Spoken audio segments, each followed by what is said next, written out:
సహస్రధ మనం అభినందనీయమైనటువంటి వ్యవహారం. కారణం ఏమిటి అంటే సహజంగా నాచిని పుట్ట శ్రీరామరక్ష అనుకునేటువంటి వ్యవహారం జరుగుతున్న సందర్భంలో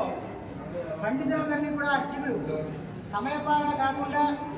తమ సమయానికి మించి అతిక్రమించినటువంటి సమయాల్లో కూడా భక్తుల యొక్క ఆదరాభిమానాలు పొందుతూ భగవత్ సేవలు చేస్తూ తమదైనటువంటి జీవితాన్ని భగవంతుని యొక్క సేవ కోసమై భక్తుల యొక్క సేవ కోసమై అంకితమైనటువంటి ఈ విద్వాంగులందరికీ కూడా చిరు సన్మానం ఈ గొప్పదైనటువంటి రోజును పురస్కరించుకుని ఈ సంవత్సరంతో కూడా ఆనందదాయకంగా ఉండాలి, ఎల్లకాలము కూడా ఆనందంగా ఉండాలి, వారి ఆశీస్సులు 50 మంది మానవాళికి కూడా అందాలి అనేటువంటి ఆలోచనతో భగవంతుడికి భక్తుడికి కూడా అనుసంధానమైనటువంటి మధ్యవర్తిత్వం వహిస్తున్నటువంటి వేదోత్తమైనటువంటి అర్చకుడికి ఈ రోజున చిరు సన్మానం చేసేటువంటి ప్రయత్నం ఏదైతే ఉందో మనందరి తరపున వారికి ఈ ఆలోచన వచ్చినటువంటి ఈవో గారికి ధన్యవాదాలు కరతాళ ధ్వని ద్వారా తెలియపరుస్తూ, కరతాళ ధ్వని అంటే చప్పటి ద్వారా తెలియపరుస్తూ ఈ సందర్భంగా వేద ఆశీస్సులు మీ అందరికీ కూడా భగవంతుని యొక్క అనుగ్రహం ద్వారా వారు నేర్చుకున్నటువంటి వేద విధుల ద్వారా వేదోక్తముల ద్వారా మీ అందరికీ కూడా ఆశీస్సులు కలగజేస్తూ మీ అందరికీ కూడా ఆయుర్వేదేశ్వర్యాలు ఈ క్రోధినామ సంవత్సరంలో సంవత్సర అనుగ్రహం పొందాలనేటువంటి భావనతో వారి ద్వారా చిన్న వేద పలస చెప్పిన తరువాత మీ అందరి సమక్షంలోనూ వారందరికీ కూడా చిరు సన్మానం అనేటువంటి కార్యక్రమం నిర్వహింపబడుతుంది. మీ అందరి సహకారాలతో మీ అందరి అభిమానాలతో చేయబడుతుంది. పండితోత్తము ఆగచ్చండి. శంకరాచార్య మధ్యమ అస్మదాచార్య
మీ గోదావరి ఛానల్ను సబ్స్క్రైబ్ చేయండి, లైక్ చేయండి, షేర్ చేయండి.